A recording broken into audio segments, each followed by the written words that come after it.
tal amigos? Bienvenidos a Sale el Jueves, el espacio donde yo, Eric Díaz, señores, habla cada semana de todo lo que llega a cine y a streaming. Estoy muy feliz de estar aquí con ustedes una semana más porque tenemos un montón de cine, tanto cine que hasta tuvimos que elegir una película para hablar la próxima semana, porque vi 4 y cada una merece su espacio y hablar detenidamente y detalladamente de ellas. Antes de comenzar, que saben que estamos en las hermosas instalaciones de Enlace 13 y que las redes sociales van a estar apareciendo por aquí abajo y que sería bastante bien que nos sigan en cada una de ellas. El teléfono, WhatsApp 844-300-0013, cualquier cosa pueden mandar un WhatsApp por ahí y los van a atender rápidamente. El YouTube de Sale el Jueves también va a aparecer por aquí abajo y si nos siguen, yo los voy a querer mucho y ustedes van a querer mucho el contenido que yo subo por ahí. ¿Qué les parece entonces si comenzamos esta semana Sale el Jueves? Porque tenemos 2 películas nominadas al Oscar y la tercera cinta de Bradley Cooper como director. Entonces así comenzamos Sale el Jueves.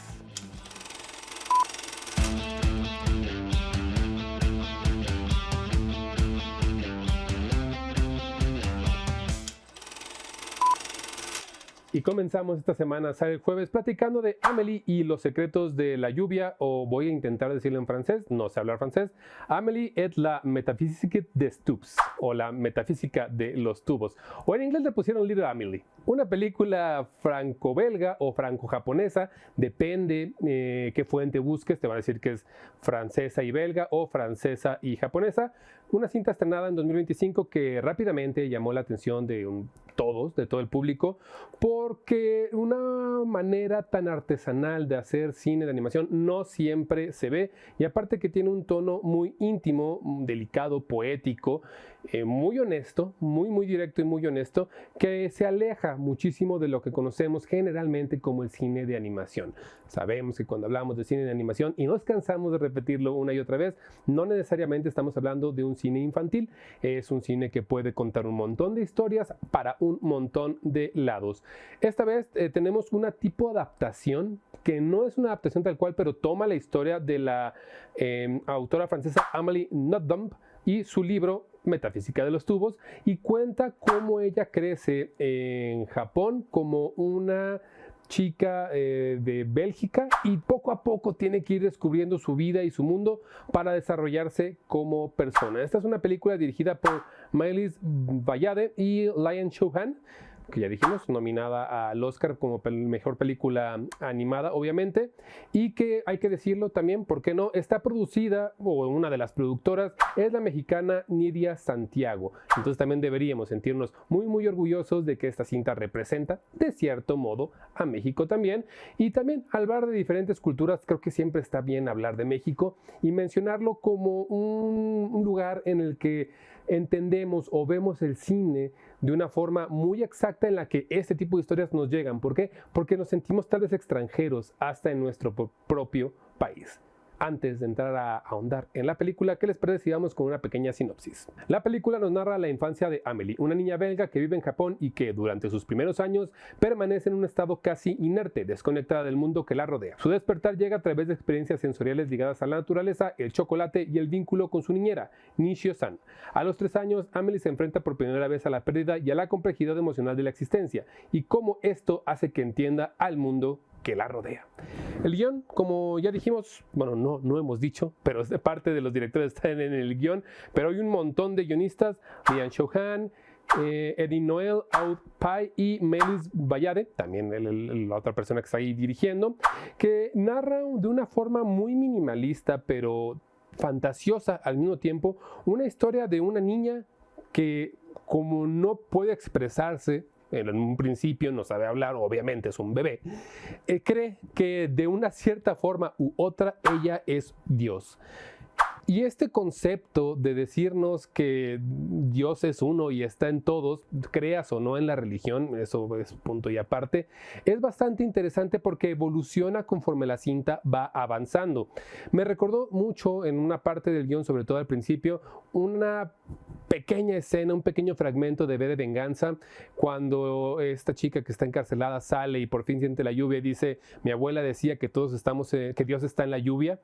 Es algo así, un poco abstracto tal vez, pero conforme creces y entiendes que lo que tú quieras mencionar como Dios probablemente esté en todos lados, es interesante de ver.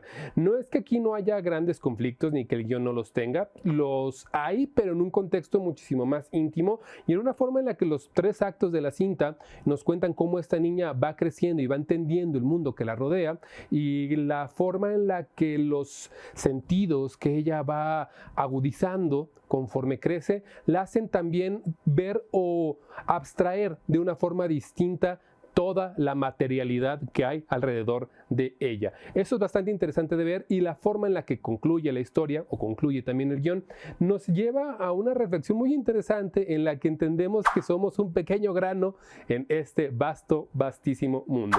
El guión sinceramente me parece muy íntimo, muy directo. 93 minutos dura esto, 1h10, 1h20 más o menos, ya con los créditos 1h20. Pero no tiene ningún desperdicio. Cada escena está bien encuadrada, está bien hecha, bien ejecutada y es una película escrita o un guión escrito desde una figura de infante, o sea, un niño nos está contando la historia, pero no es infantil. Ya no infantilizar a la niñez es un gran acierto de esta película. Actuaciones, pues obviamente no tenemos, porque esto es una animación. Podríamos mencionar tal vez el doblaje de voces que vi por ahí que un montón de gente conocida en México está, pero yo la vi en su idioma original. Y en su idioma original no sé muy bien quién están, no son muy reconocidos, pero tampoco lo necesitas. La niña tiene una voz interna en un principio que al final termina siendo su voz ya externa, muy interesante y que agudiza muy bien tanto el guión como la forma en la que ella está llevando la historia. La dirección es algo sinceramente que pocas veces he visto. Melis Bayade y Lion Chauhan forman una extraña pero bien ejecutada forma de extracto de ritmo íntimo con un uso de silencio bastante interesante y con una confianza muy aguda en que lo que están mostrando en pantalla es algo único. La animación crea toda la atmósfera, nos cuenta una historia que vale la pena escuchar y ver y que no aburre, no tiene ningún relleno en ningún momento. Y eso también es gracias a la fotografía, que, ok, es un trabajo de animación, no hay tal cual una fotografía, pero esta animación es un trazo tan delicado, con una paleta de colores muy suave, muy japonesa también obviamente, con un constante uso de lluvia, de agua, que se ve muy bien la forma en la que está representado y que aparte no hay líneas duras. No sé si recuerdan, por ejemplo, Samurai Jack, como en esta animación no hay líneas que definen la diferencia entre este micrófono y yo, por ejemplo. Pasa lo mismo aquí, no hay una línea dura, como no hay una línea dura en la realidad, entre un personaje y otro. Todo es piel, es más tangible a pesar de ser una animación y eso en verdad es increíble. Otra cosa que es increíble es la música de Mari Fukuhara, muy discreta pero muy funcional, que acompaña muy bien las emociones y que tiene silencios que se combinan en momentos con música, sobre todo en los momentos más oníricos, cuando la niña está imaginando que vuela o que nada, o cuando pasan ciertas tragedias, que es muy enternecedora.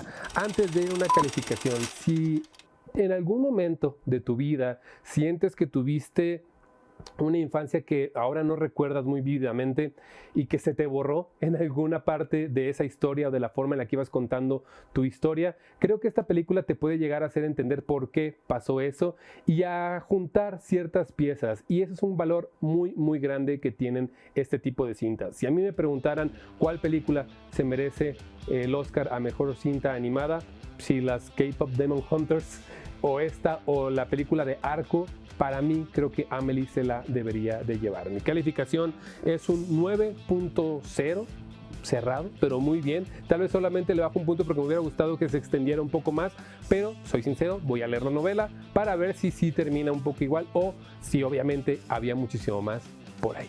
Con esto vamos a un pequeño corte y regresamos para hablar de una película la cual no disfruté, pero ahorita les diré por qué.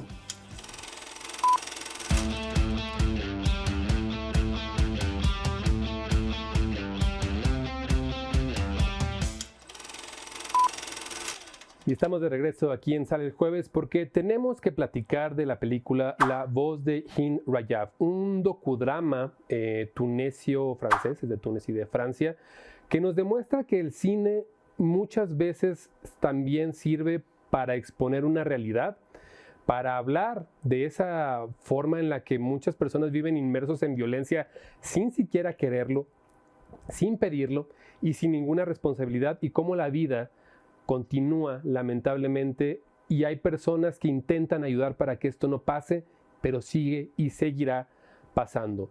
Esta película no la disfruté no porque no sea una gran cinta, es preciosa, es una de las mejores películas que he visto en los últimos años, pero es tan dolorosa la forma en la que nos presentan la realidad y cómo hay personas en Gaza, niños en Gaza, que tienen que escapar de una violencia y que cuando buscan ayuda, ni siquiera la ayuda puede llegar de una manera fácil. Cinta dirigida por Kauter Ben-Hania, estrenada en el 82 Festival del Cine de Venecia y aparte ganó el premio de jurado, el famosísimo León de Plata, y que esta película ha sido nominada al Oscar a Mejor Película Internacional. Es un, ya dijimos, docudrama. ¿Por qué docudrama? Porque mezcla la realidad, y en verdad la mezcla, con una forma de drama, sí, pero de novela, aunque no lo es exactamente real. Y lo que la hace real es que estamos hablando de un centro como call center que recibe las llamadas de emergencia de personas en Gaza y toma esos audios de estas personas que marcan para pedir auxilio y lo mezcla con una ficción.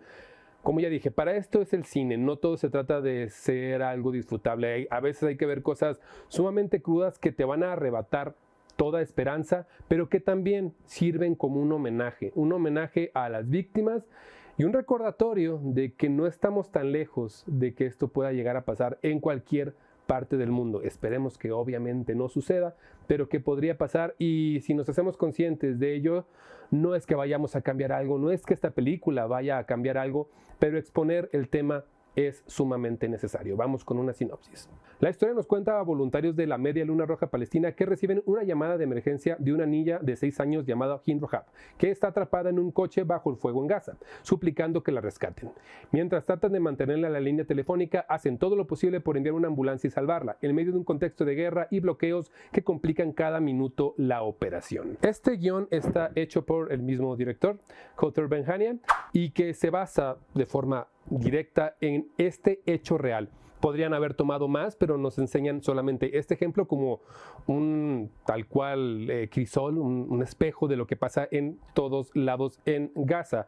Mezcla una recreación dramática con elementos documentales, como ya dijimos, toman la llamada real de esta niña y nos muestran cómo desde que pide ayuda hasta que llega la ayuda, no les voy a contar el final porque es desgarrador, pero hasta que llega la ayuda pasan casi 24 horas y cómo tienen que mantenerla en la línea, y esa tensión que genera el guión es impresionante. Se centra sobre todo en la llamada de emergencia de los operadores y cómo ellos tienen que coordinar esta ayuda, y la forma en la que integran los audios reales también integran imágenes reales. Me refiero a que en unas partes nos demuestran cómo ellos, para exponer estos temas, hacen transmisiones en vivo o suben a redes sociales lo que está pasando. Bueno, esas transmisiones en vivo, esas cámaras de celular que están grabando en el momento exacto, nos lo muestran al mismo tiempo que la ficción. Y es una mezcla muy interesante que yo nunca había visto en pantalla. Probablemente exista, no digo que no, pero yo nunca la había visto.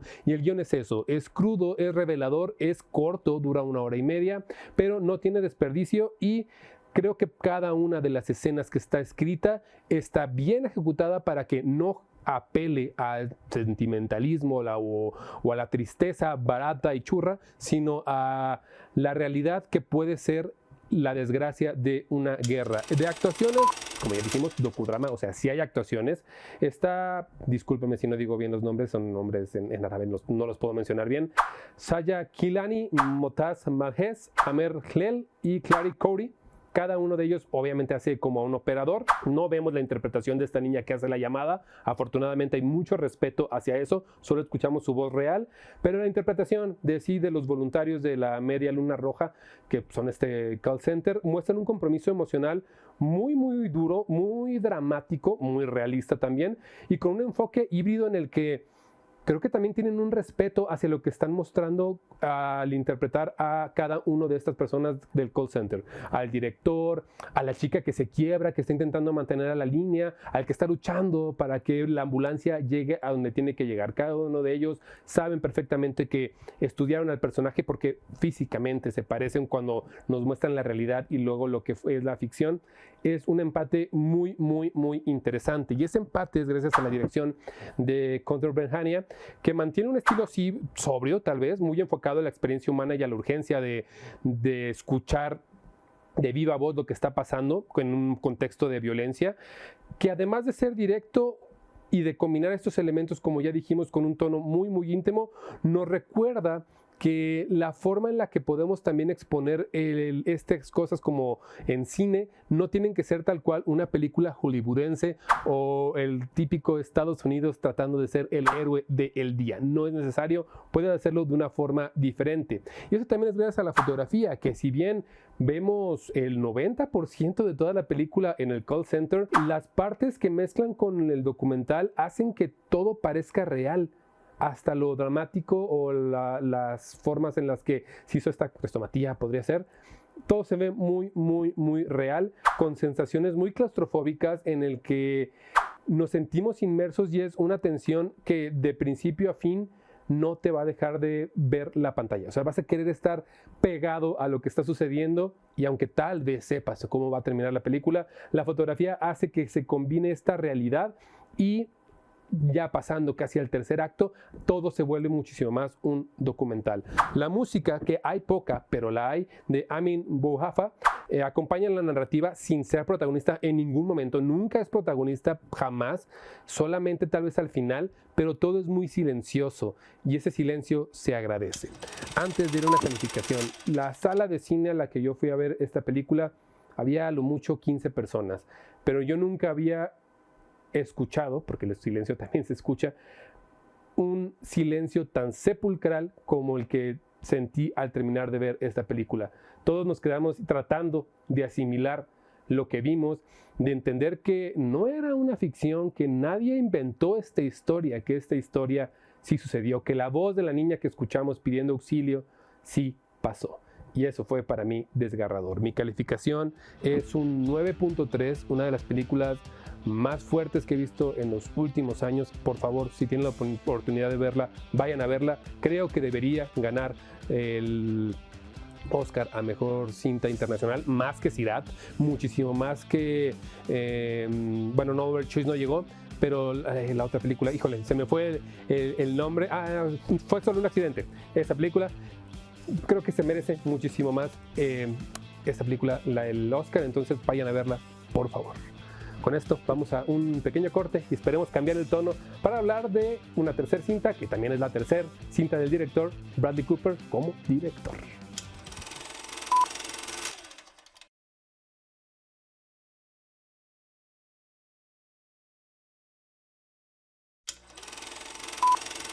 Y estamos de regreso aquí en Sale el Jueves porque tenemos que platicar de la tercera cinta de Bradley Cooper como director. Está funcionando esto. Cuando vi la película y después cuando estaba intentando terminar de escribir bien este guión, pensé, ¿por qué tercera película? ¿Cuáles son las otras dos? Claro que recuerdo Nace una estrella, pero no recordaba Maestro. No recordaba esa cinta en la que era una biopic de este gran pianista, el cual no recuerdo su nombre sinceramente, pero que la dirige Bradley Cooper, interpreta también Bradley Cooper y con unos prostéticos ahí que tuvo sus aplausos y sus derroches en temporadas de premios, pero no recordaba esa cinta, lo cual es un mal síntoma para un director. Pero aquí lo tenemos de vuelta en el banquillo de dirección y de guión, aunque coescribe con dos personas más, y que estrena esta cinta, está funcionando esto en el Festival de Cine de Nueva York en octubre del año pasado y que poco a poco fue llegando a salas de cine. Primero llegó en diciembre a Estados Unidos y luego llegó a todos los mercados aquí este año, este febrero, casualmente en fechas de el Día del Amor y la Amistad, más o menos es por ahí, y nos cuenta una historia de divorcio, que parece que ya hemos visto mucho, pero que intenta entregar algo diferente, una introspección madura, muy madura, sobre el divorcio, que como ya dije, resuena con algo que ya vi. A mí me recordó un montón, pero en verdad un montón, Blue Valentine. Toda la película me pensé pensando en esa cinta, en Blue Valentine, pero como aquí de una manera distinta, muy neoyorquina, porque se entremete ahí a la forma en la que se hace comedia o el stand-up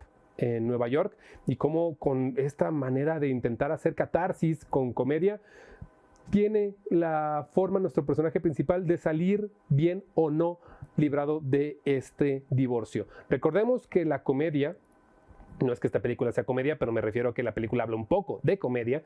La comedia se basa en 3 partes: tragedia más tiempo. Tragedia más tiempo es igual a comedia. Un divorcio puede ser una comedia, y es bastante interesante la forma en la que Bradley Cooper se mete por aquí, sobre todo como él, como una persona de mediana edad. No sé exactamente cuántos años tiene Bradley Cooper, debe estar en unos 40 y tantos, casi rayándolo a los 50, y se nota que es el cine que le está intentando pegar algo más íntimo para ese grupo de hombres perdidos entre 35 y 45, 50 años, que están viviendo cosas que pensaron nunca vivir.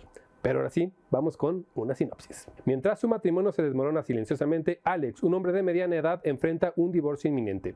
En su búsqueda de un nuevo propósito, se adentra en la escena de la comedia de stand-up de Nueva York, mientras su expareja, Tess, confronta los sacrificios que hizo por su familia, obligándola a navegar en la crianza compartida, la identidad personal y la posibilidad de que el amor adopte una nueva forma. Si este guión te resuena con muchas cosas que ya hemos visto, pon aquí cualquier película que hable sobre divorcios o sobre separaciones, es porque en verdad tiene esa misma génesis y no intenta cambiarla en ningún momento. Un guión hecho por Bradley Cooper, Will Arnett y Mark Campbell, que basa la historia en la crisis matrimonial de la mediana edad. Digo, yo no estoy casado, pero conozco a gente que está casada más grande que yo y que ha tenido esta crisis, y que trata de hablar de este desgaste cotidiano en una relación larga, lo cual me parece algo también común, pero con una búsqueda de identidad metiendo esta comedia que nunca hace reír, pero porque no es su objetivo, y que hace un planteamiento interesante entre cómo los espacios cómicos también desarrollan una personalidad, a pesar de que la persona que esté tratando de hacerlo ya sea muy grande. Concluye tal vez la historia de una manera muy dulce entre esta pareja que se pelean todo el tiempo, y conforme van avanzando empiezan a encontrarse, y la historia nos empieza también a poner de frente los momentos en los que ellos eran felices, pero no de una forma melosa, sino de una forma un poco escondida, y de cómo este amor puede transformarse. El tercer acto, para mí, lamentablemente, es muy, muy dulce, pero tiene un sentido de hablar de la presión, tanto social como personal, que le pegamos a este tipo de matrimonios. Un matrimonio idílico en el que hombre y mujer tienen un hijo, tienen dinero, pero eso no es la felicidad completa. A pesar de eso, tal vez porque yo no lo he vivido y porque no lo veo de cerca, para mí es un poco cursi, pero no descarto en ningún momento que personas de estas edades o que hayan vivido este tipo de cosas y digan, ¿sabes qué? Se parece muchísimo. Entonces, para mí el guión es eso, es muy real, tal vez como una advertencia también para algunos, pero de una forma en la que no te quiere dar ninguna lección moral, lo cual se agradece. El guión, sinceramente, creo que es el mejor apartado de esta película. Las actuaciones, tenemos a Will Arnett, Laura Dern, Andrea Day y Bradley Cooper en un pequeñísimo papel, pero que Arnett y Dern obviamente se les nota el corazón y la química que tienen para hacer a esta pareja que está separándose. La primera escena, bueno, no la primera, es como la segunda o tercera escena, cuando se van en trenes separados, o bueno, ya se van en un tren y se quedan en la estación, te hace entender muchísimo de cómo con pocos elementos ellos demuestran una separación, y ni siquiera lo dicen textualmente, lo dicen al principio, pero la forma en la que lo van desarrollando es muy, muy interesante, creíble y palpable, aunque en algunas partes, sobre todo en el tercer acto, es algo romantizado, porque no todas las separaciones terminan así. Por eso me recuerda tanto a Blue Valentine. ¿Cómo termina Blue Valentine? Casi se mientan todo ahí, ¿no? O sea, y se terminan muy mal. O en una historia de matrimonio también, ¿qué sucede? Bueno, es algo por ahí, pero un poco más rosa. Eso nos lleva a la dirección de Bradley Cooper. A mí me encanta un montón Bradley Cooper como director, porque sabe manejar la cámara de una forma casi que hasta tiemble y que vaya con cada uno de los personajes, y que aquí regresa a ese estilo muchísimo más íntimo como en Nace una estrella, con un enfoque muy muy cotidiano, muy emocional y con una narración de tiempo corto. Me refiero a que no se expande y nos quiere contar 6 años de este divorcio o nada, no, toma una forma muy corta para hablar de una evolución, y eso se agradece porque tal vez algunos personajes están de más, sí, pero agradecemos que solamente se centren en estos dos y en cómo tocan todo lo que está a su alrededor. Hay que ser sinceros, dura 2 horas, tal vez para la tercera parte cansa un poco, pero no demasiado. Si tienes paciencia, si eres alguien más de 20 años, puede ser que esto te agrade muchísimo. La fotografía de Matthew Libatic es mucha sensibilidad y mucho realismo. Si has estado en Nueva York o si conoces un poco de Nueva York o has visto por lo menos fotografías de Nueva York, vas a entender estos bares de stand-up comedy como son sucios, oscuros, y cuando este personaje se mete en ellos, lleva su historia de vida ahí. La fotografía hace que la historia se meta también por ahí, pero cuando los arrancan de esos espacios y los llevan a otros lados, también es muy interesante. Es la transición de estos protagonistas y de cómo la historia de su separación se termina por mezclar al final en un mismo nicho y llevan a un final el cual no les quiero contar. La música de James Newbury, muy sutil, sinceramente es muy sutil, pero toda la película se la lleva la canción Under Pressure de Queen y David Bowie, que se repite un montón durante toda la película, pero en un principio la vemos como con cierta modificación, con tonos que no son, y que al final nos lleva a un arreglo diferente, calmado, tranquilo, con menos capas, en el que entendemos por qué eligen esta canción, y es todo el leitmotiv o la conducción de esta historia. Para mí, esta es una película que abre bien el año. No la voy a recordar, no va a ser tan memorable, no creo que sea lo mejor de Bradley Cooper, me sigo quedando con Nace una estrella, que la volví a ver y tiene sus fallas, sinceramente, sí las tiene, pero que creo que nos muestra una evolución como director y probablemente siga tratando de entrarle de una forma muy íntima a las relaciones humanas, la cual yo no me niego, me gusta la forma en la que lo hace como un hombre de cierta edad, maduro. Entonces está bien, Bradley Cooper, si va a seguir haciendo este cine, yo voy a seguir viéndolo, pero mi calificación va a ser un 7 cerrado. ¿Por qué? Porque siento que ahí sobraron unas cuantas escenas y unos cuantos minutos, pero de ahí en fuera está bien, es agradable. Si tienen la oportunidad de verla en la sala de cine, vayan a verla.